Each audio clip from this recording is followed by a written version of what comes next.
Peningnya tak faham lah maksud environment ni. Aziza, apa maksud environment ni? Sekarang kan dah moden, teknologi pun dah canggih. Sekolah dah sediakan banyak kemudahan digital. Google je lah. Oh.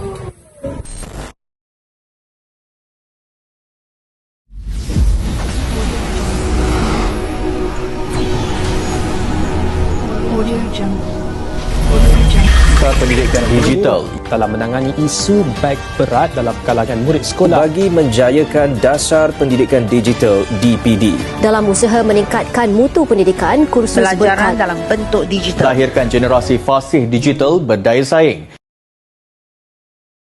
Kesungguhan untuk melihat bahawa apabila kita mengangkat dasar pendidikan digital ini, ia juga diangkat bersama dengan yang kita sebut sebagai human dignity ini, ya, ataupun karamah insaniah ini, dan ia harus berjalan seiring bagi memastikan kecemerlangan dan juga, ya, kesungguhan kita untuk memastikan tiada lagi anak-anak kita yang terpinggir, khususnya dalam aspek digital dan juga teknologi.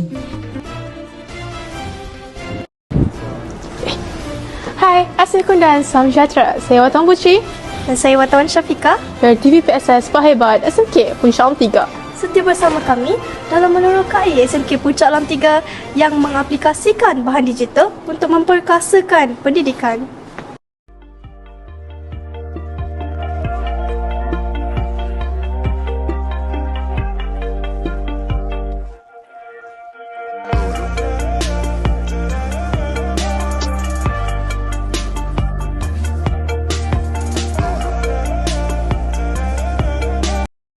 Teknologi, kita semua sedar bahawa kecanggihan sudah pun menjadi sebahagian norma kehidupan masyarakat, sama ada kegiatan sosial maupun ekonomi. Ia juga mempengaruhi institusi pendidikan di negara ini. Di Pusat Sumber Astana terdapat pelbagai teknologi seperti komputer riba bagi memudahkan pelajar untuk mencari bahan rujukan. Selain itu, guru-guru juga kerap menggunakan perkhidmatan kios bagi sesi pembelajaran.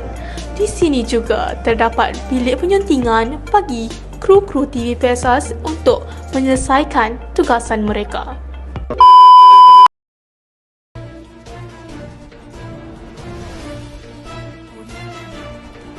Sejajar dengan program transformasi 2025, SMK Puncak Alam 3 telah menambah baik infrastruktur secara teknologi. Senario ini bagi mewujudkan persekitaran pembelajaran yang efektif dan menyeronokkan.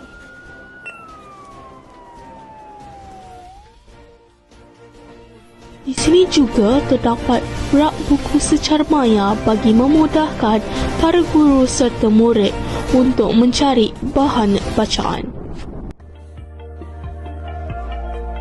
Kemudahan jaringan internet turut disediakan di sini bagi mengakses bahan-bahan digital yang sedia ada.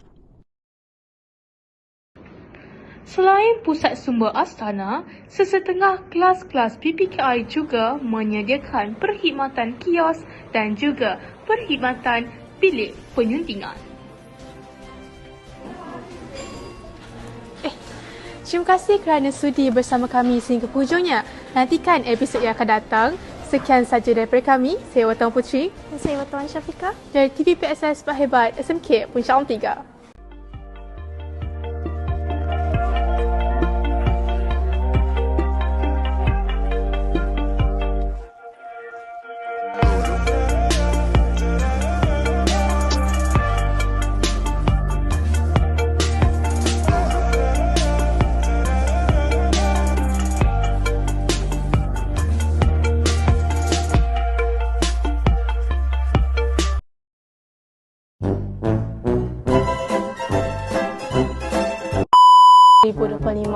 SMK Puncak Alam 3 telah mewujud. Kenapa gerak ke?